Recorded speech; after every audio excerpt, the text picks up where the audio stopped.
sustainability in EU and global trade context. It will be a recap of the series and we will have some latest news. The agenda of today, we have 1 hour, is a welcome by CSI, by the chair we have on board today. We'll give a short introduction to CSI, its work related to EUDR and this masterclass series.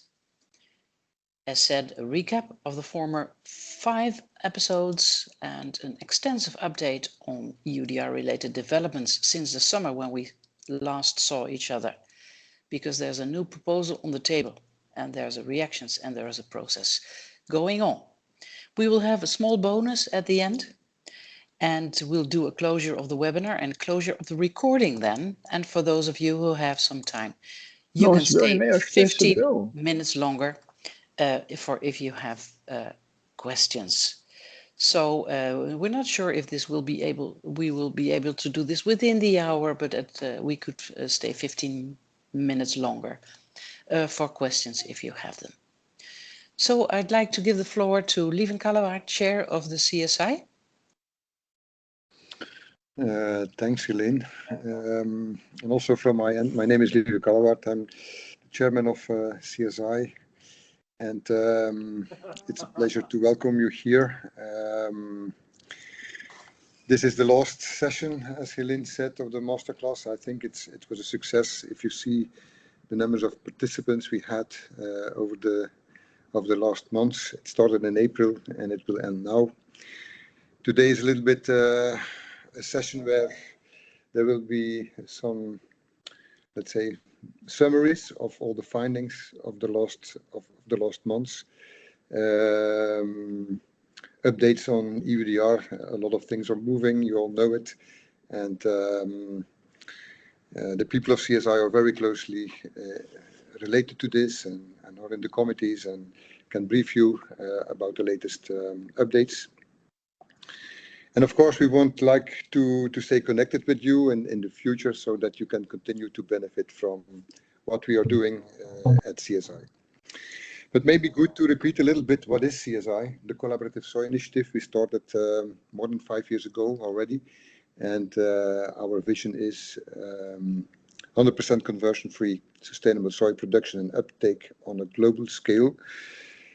And our mission, very important, the mission is in fact to create synergies. So many initiatives are ongoing in the soy community, and it's very hard, even for us, being all the time in it, to have clarity. And we want to inform you about what is ongoing, and we want to add value where it's possible, create new actions where they foster the synergy between the initiatives.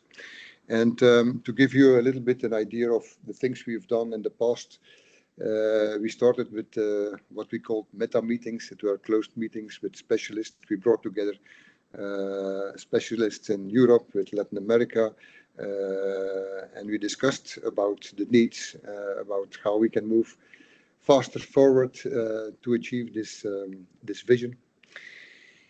And then as an outcome, it came that it was useful to create like a kind of a structure, to have like a kind of collective narrative. And we built the Soy Magic Cube, which is a kind of a tooling that allows for a kind of a benchmarking to compare what is each of these initiatives that are happening. Is it the landscape approach? Is it the certification or whatever else? Where you can see, or EUDR, for instance, where you can see to what extent it contributes to this broader vision. And then later on, we informed all about this during dialogues that we had, many dialogues, also many webinars, and we saw over the years more and more people attending the webinars.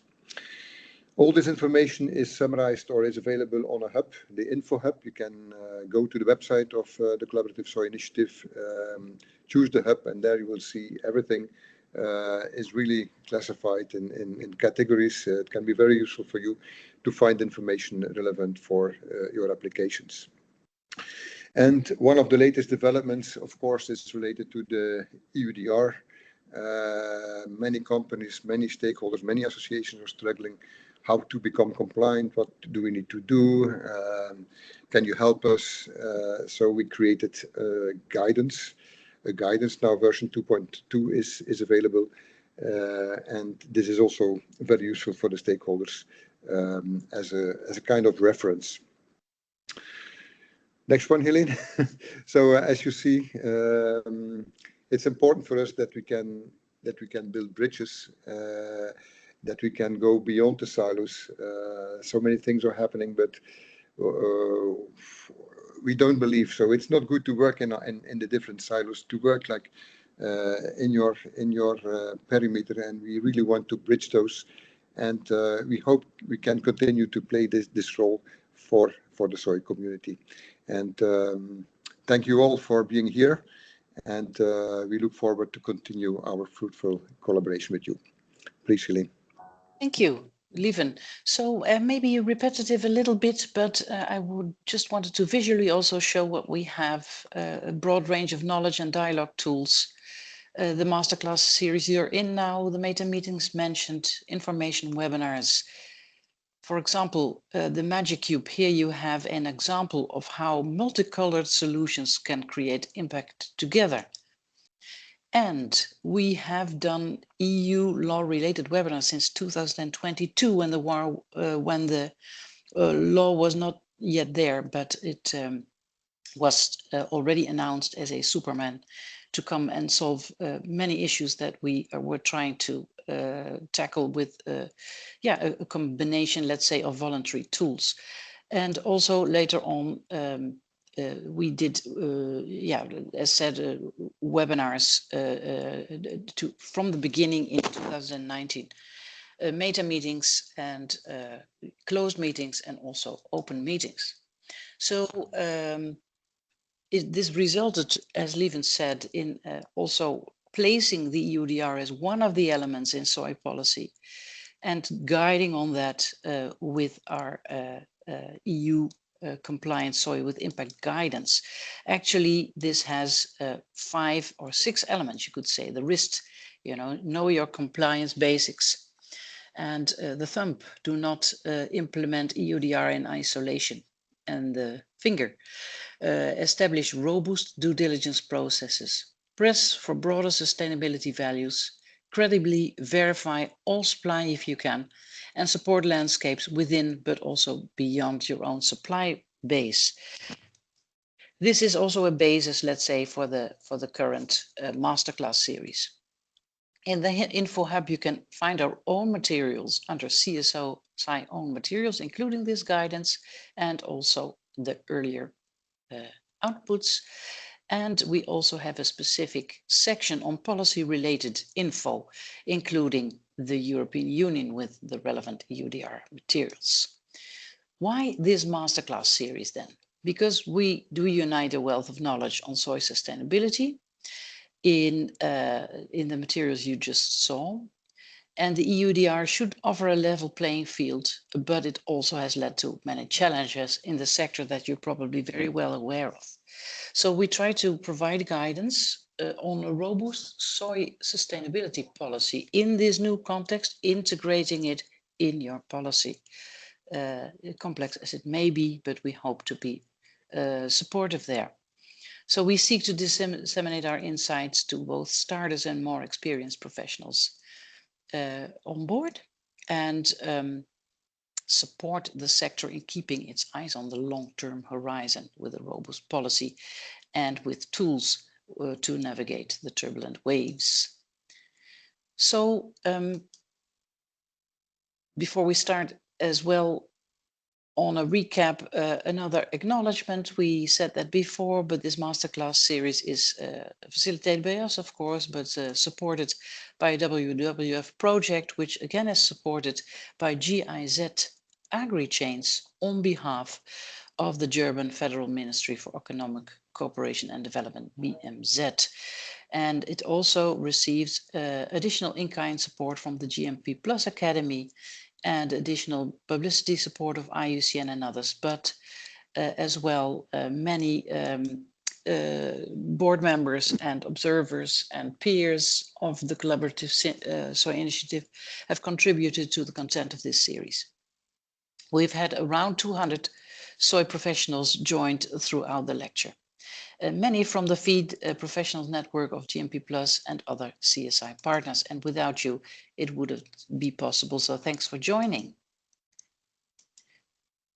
The objective of the Masterclass series has been to obtain knowledge on the why, the what, how, where, and who of EUDR and otherwise EU-compliant deforestation and conversion-free sustainable soy policies and practices in view of a future-proof land use and agribusiness. All materials of the first 5 masterclasses can be found on the GMP Plus Academy. You have to become a member, otherwise you can't see them, but it is free of charge. And yeah, do feel invited to make a photo of this to be sure that you have the right link. I think it was also in the mail that was sent to you, but just to be sure. So the first 5 are already there, and today's recap recording and PowerPoint will also be uploaded. So in the first session, we explored why it is important to have a sustainable soy in EU and producing country context, with presentations by CSI, the Amsterdam Declarations Partnership Secretariat, WWF, Proterra, and IUCN, and all of them are CSI board members or observers. Because deforestation and ecosystem conversion, among it woodland, savanna, high biodiversity grasslands and wetlands, still occur. And this is a key problem in soy producing regions in Latin America. Not to say that it's everywhere, but it's still occurring. Yeah, leading to further climate change and biodiversity loss. But beyond this, there's also other sustainability risks that you don't hear much about these days. Risks for human beings and nature that need to be urgently addressed. And for soy, this certainly also includes chemicals use and management, a key material issue in soy. Regenerative or agroecological agricultural practice is a key ingredient for a more sustainable soy production. And among other tools, robust certification schemes that have strong social and environmental criteria can play a key role in securing or supporting sustainably produced deforestation and conversion-free soy. That was very well attended and also a very intensive session, because it was also about what do you have to do for the EUDR. And we really recommend to have a look at that, because we can't simply summarize it very easily. The soy supply chain has been organized very well in terms of efficiency, but it has often not come at the cost of traceability. And companies face mandatory and voluntary sustainability requirements. And the mandatory these days include the CSRD, the CSDDD, right now part of the Omnibus, and the EUDR. And all are or have been in a process of simplification, but they're still there and they still have to be complied with. The main voluntary requirements include the SBTI, the SBTN, and the Accountability Framework Initiative, all explained in that webinar. So we recommend looking at it. Continued. So other takeaways from that webinar: that EUDR is a game changer for the soy sector because of the segregation of EUDR and non-EUDR compliant material. This should establish a level playing field for deforestation-free and legal production, but it also currently includes an additional cost if segregation is chosen for, and it leads to separate silos so far, which isn't ideal. And maybe in the next phase that could be overcome also by, let's say, applying it to different directions, different markets. But we're not there yet. EUDR requires operators and traders to prove no deforestation and legal compliance. And companies who put products within EUDR scope on the EU market must upload a due diligence statement to declare negligible risk. And many companies are concerned by the practical consequences in terms of prices, availability, but also the segregation logistics. How then? So also an important one, CSI, Proforest, Schuttelaar Partners and ISEAL. We shed our lights on how this can be done, highlighting also the content of our guidance as mentioned and its annex in which you can find a lot of guidance documents, certification systems, national and regional traceability or verification systems, sometimes in development, and software systems that can help traceability and verification of EUDR and other in your due diligence system. Again, robust certification systems can play a role in verifying legal compliance and no deforestation and can provide data for the EUDR compliance. ISEAL helps to distinguish what is a high quality certification system, and benchmark studies may give guidance. So also this one is not to be missed. So please have a look at it. Then what areas are we talking about? We organized this session with GIZ AgriChains, with additional speakers from Proforest, Fundación Vida Silvestre, and VSEC and Donau Soya.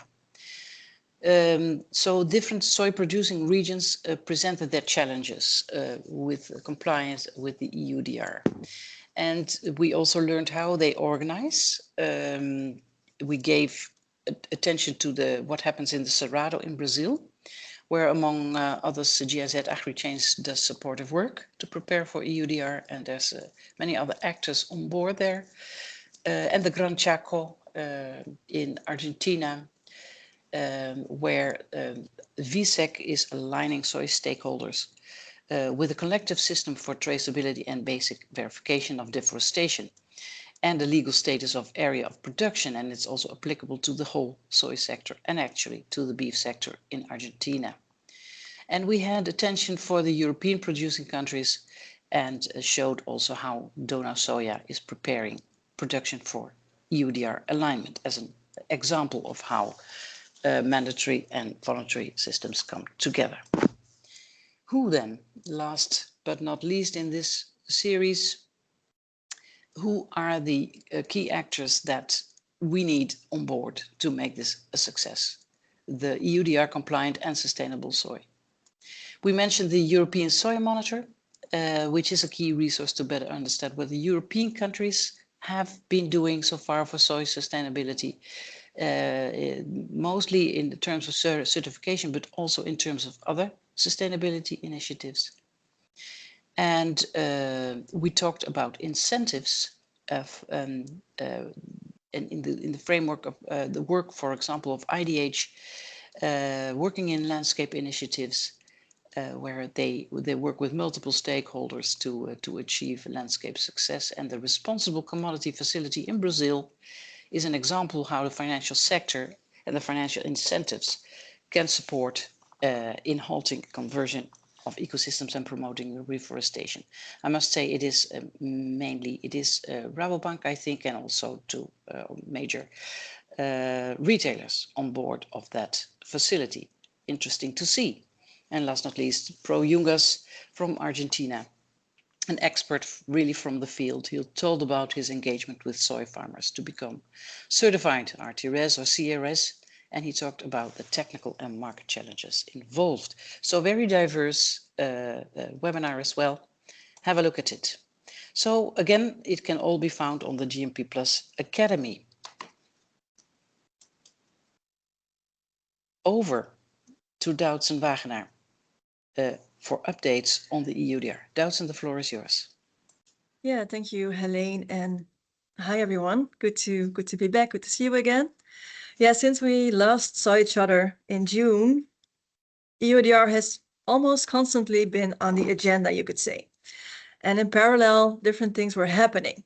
So if we look back a bit, and I will be brief here, but in July, you saw that both the Parliament and the Council shared messages, came with initiatives saying the EUDR needs to be simplified. We are also not really happy with the country benchmark, and we really pledge for the inclusion of this no risk or zero risk category in the country benchmark. That was one of the things that really happened. In parallel, also, the European Commission is working on the environmental omnibus. And as part of a public consultation, one of the results was that there were many reactions about EUDR, although EUDR was not really seen as part of this omnibus, but it was a clear signal.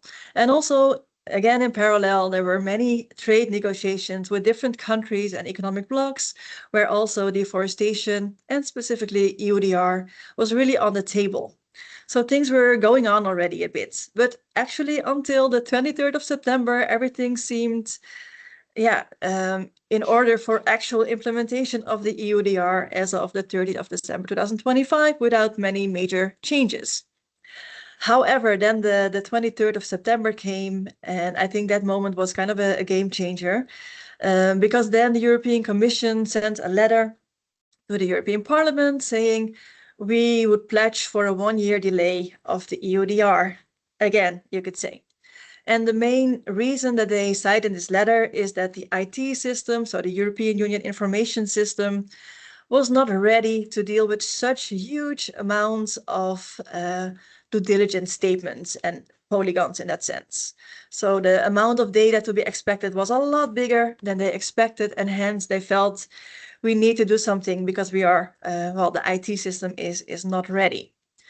This letter in itself doesn't have a legal status, so there still had to come a formal proposal, and that came on the 21st of October, which is a document of 28 pages. It's quite a detailed document, and in the coming minutes and slides, I will explain what is in this proposal. But it is very important to make the disclaimer that this is still a proposal, so it is not the new reality yet. The 3 institutions really have to still talk about it, and then a final decision has to come out of this. But anyway, I think it's very important to look into this proposal. Maybe another disclaimer is that this is technical stuff. So if the EUDR is new for you, I repeat Helene a bit, I really recommend to go to the GMP Plus Academy and check the What webinar, specifically the talk of Mathieu Lamol, who will really explain very calmly the operator, the trader, and so on and so forth. So this is not really for beginners. That being said, let me guide you through this new EUDR proposal from October. So the first thing that is happening is that the European Commission adds 2 new definitions. The first one being downstream operator, and the second one being micro and small primary operators. So I added the definitions here in the slides. So a downstream operator is a company that places a product on the market or exports it. And then we are talking about the relevant products. So products listed on Annex 1 of the EUDR, which are already covered by a due diligence statement. So this part is important. But downstream operators work with products that already have a due diligence statement. So there was an operator before them who already did the due diligence. What that means, I will explain in a minute, but that is the new definition. Then there is another new definition, namely the one of micro and small primary operator. This is a small company established in a low-risk country.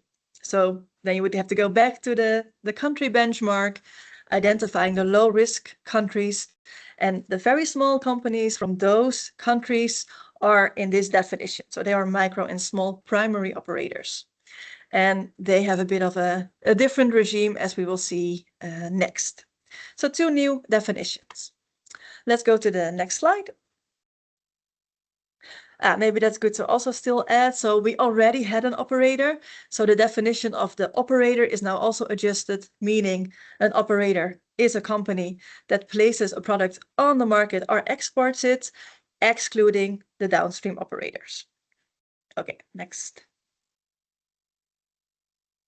Now, as you will see when you read this new proposal and also the original EUDR, there is, of course, a distinction between SMEs and non-SMEs, and now also this micro and small undertakings.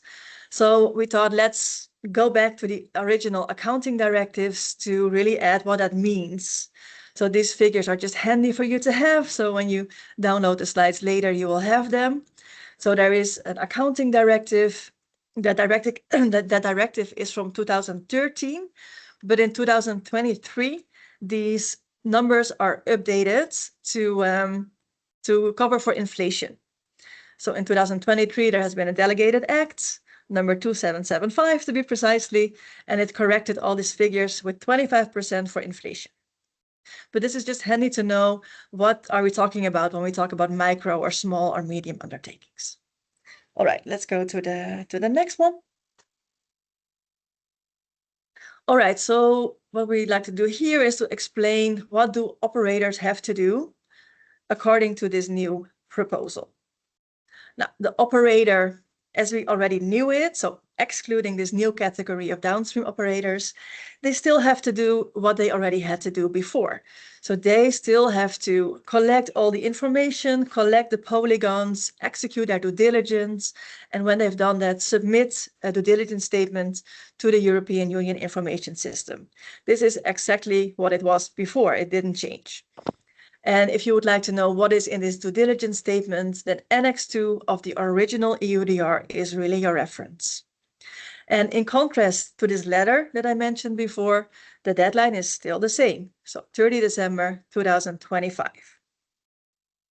All right, that is the normal operator, let's say it like that. Then we have this new category of a downstream operator that didn't exist before, but now it came into the picture. And for this role, the task is a lot lighter. They have to do a lot less.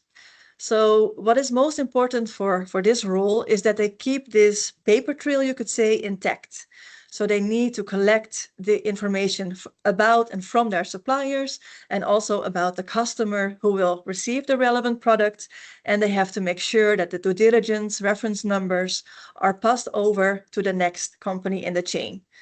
So it's really about keeping this traceability paper trail intact in that sense.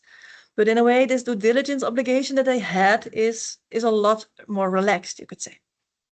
Now, for the SME operator, it is also actually a bit similar to what it is now, with as only big difference that they have more time. Already in the current existing EUDR, SMEs have 6 months more, but in this new proposal from the European Commission, they have an additional 6 months more. So their reality starts 30 December 2026. And then there is this very special new category, so micro and small primary operators from low-risk countries. And they have a bit more of a simple procedure. So what they have to do is they have to submit once, like a one-time simplified declaration to the European Union Information System or another system that member states make available. So that's also where it gets a bit fuzzy, I would say. So what has to be in this simplified declaration? If you want to know that, Annex 3 of the new proposal. So the October version of the Commission really explains what has to be in this simplified declaration. And I think one of the things that is still there is the collection of polygons. So that is not changed, also not in this simplified procedure. And also for this specific category, which basically are SMEs, the deadline is 30 December 2026. Okay, let's go to the next one. All right, so for traders, in terms of new definitions, not really something is added or changed, but their role is really different. Before, as you might remember from the previous webinars, also traders, food companies, retailers, they also really played a role in this due diligence chain. They also had to verify, hey, is the due diligence executed before? Is that done well? Is that done properly? Can we indeed really say we also feel the due diligence is okay, it is deforestation free and it's legally compliant. So also traders had to upload a due diligence statement to the information system.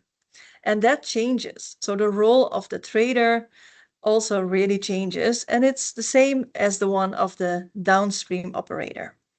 So what traders also have to do is they have to collect the details of the company from which they bought the relevant products, including the due diligence reference numbers, and they have to also store the information to whom am I selling the relevant products. And also the customer has to receive this due diligence reference so that this evidence trail, you could say the paper trail, stays intact.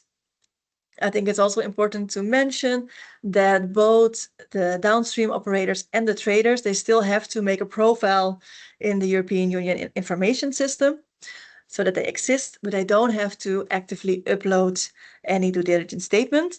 And they have to, in that sense, organize internally within their company a place where they can collect this kind of data, and they also have to store that.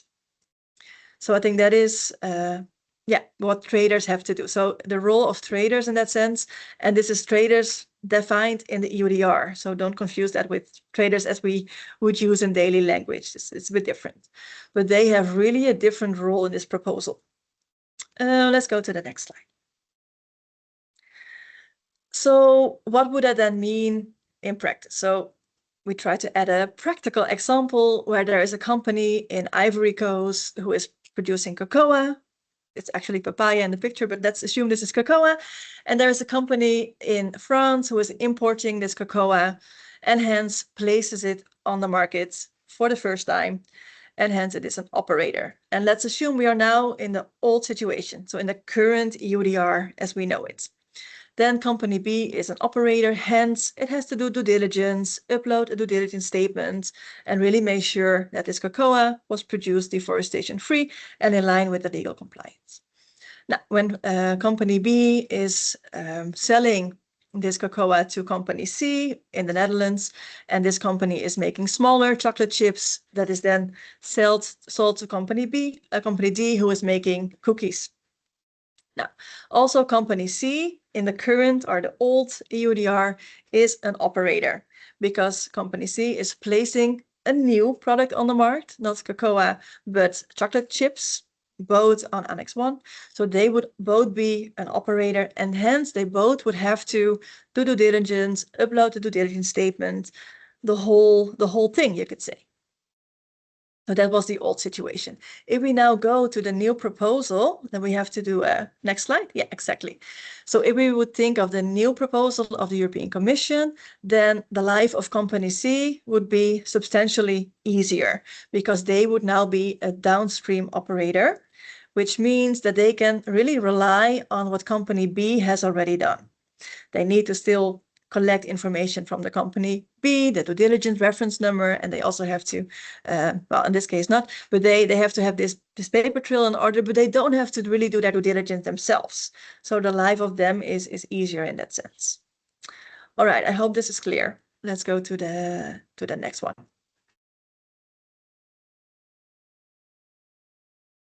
So what this actually means, if we really look at it, is that according to this new proposal from the European Commission, and again, the disclaimer, this is not the new reality yet, this is still a proposal, downstream operators and also traders do not have to be, do not have to do their due diligence because they can trust that the previous supply chain actors already did that.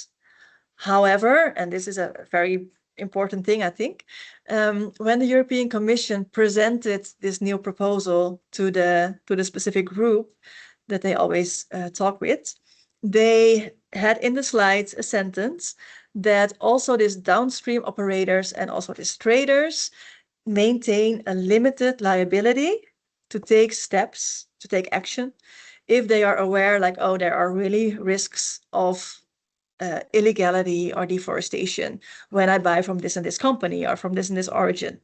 So this is still a bit tricky. There remains a limited liability. In the proposal, you don't read a lot about it, so it's important that the European Commission will clarify this further. So we also will have to really check what kind of additional guidance will come on that topic. All right, let's go. Let's continue. All right, so new definitions, new rules for this downstream operator and also for the traders. And there is another element, and that is that the competent authorities will only start doing their work, you could say, half a year later. So the EUDR really starts 30 December 2025.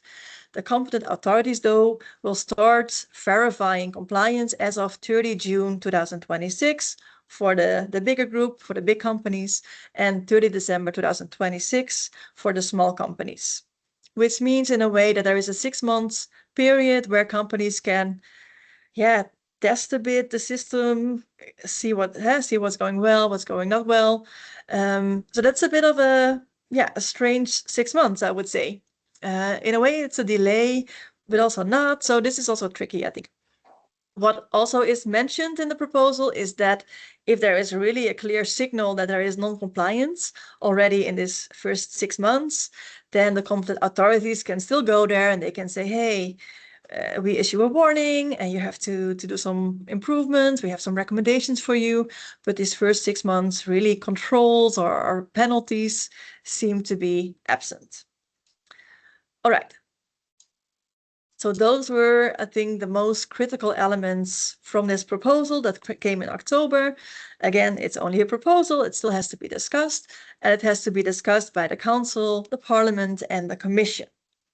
Now, we know that already the Council spoke about this specific proposal on the 27th of October, and there, the things that we heard from it is that many member states said, well, we expected a postponement of a year, and now that is gone. So we really pledge for the return of this postponement of a year.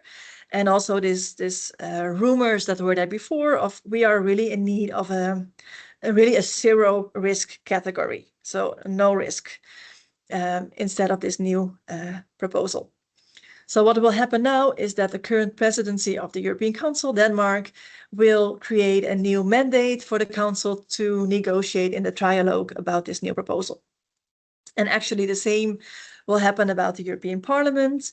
I couldn't find a lot of things from the Parliament yet about the proposal, but also the European Parliament has to go through a similar process. So first they have to discuss the proposal in a small committee, which is likely to be the ENVI committee, who has been in charge the whole time. And this specific committee is meeting on the 4th of November, and then the whole Parliament needs to also determine a negotiating mandate, and then actually trialogues are going to start between the 3 different institutions. And when that will happen, we don't know yet, but it's very clear that there is a timeline here because we are very soon in the reality that the EUDR will be there. All right, so far all the technicalities, and I think Helene, you will talk a bit about the stakeholder opinion about this proposal. Yes, thank you very much for your clear explanations, doubts, and I just plucked some from the internet, I must say, and of course I've heard things all around. But already before the new proposal in October, Nestle and other companies, some large companies, they said, well, EU law delays are endangers the forest worldwide, but more directly so let's say the trustworthiness or of the European Commission as a lawmaker. So simplification may sound pragmatic, somebody else said, but when it translates into continuous postponement, it risks undermining the very credibility of EU lawmaking. And the consultant said that, private sector innovations are already there. Large-scale traceability is achievable. They have invested in it. Business have invested a lot over the past few years in good faith that it would happen. So why did the Commission claim that their own system can't handle it? And the outcome, they say, is clear. Responsible companies who have been preparing loose laggards are rewarded, and EU climate credibility takes another hit. So you see that coming back, the EU climate credibility here. Another lesson from a forest campaigner says that the EU timber regulation taught us that patchy implementation, so for some actors it's like this, and for some actors and regions it's like that, it invites abuse, and EUDR was designed precisely to close these gaps. So if you lift these things, then it will not be as robust as was the idea. And another one goes into the due diligence for downstream operators and traders that Doutzen just explained could create a major blind spot in the framework. And it will also make the life of the member state agencies, being the competent authorities, possibly more difficult and resource intensive to track non-compliant products, because they do not have this extra check in the supply chain, especially when they are traded across member state borders. Now, and another one, Greenpeace here goes further, and they said, you know, it is lobbying and political pressure that exempts EU manufacturers and EU forestry and the agricultural sector from reporting obligations. So there's a criticism also about, you know, this one-sided, lopsided exemption from things. And producing countries have been critical all along, many of them, not all, absolutely not all, but we heard Argentina say last Friday that they are worried and critical about a widening gap between small enterprises in low risk, which are mostly European, and medium and high risk countries, and calling it discriminatory. It was already there, the difference, in the time that they had to, you know, that they had their later start date. And that does not count for small producers and small, you know, enterprises in other countries. So it is, it's only for the downstream ones. But now it has, you could say, even the gap has been, is becoming stronger by exempting European small producers and not those in other countries. Just to challenge you a little bit, if you haven't thought about it yet, but how about the potential loopholes through the SMEs in Europe? How about the disappearance of the obligation of downstream operators to a certain due diligence?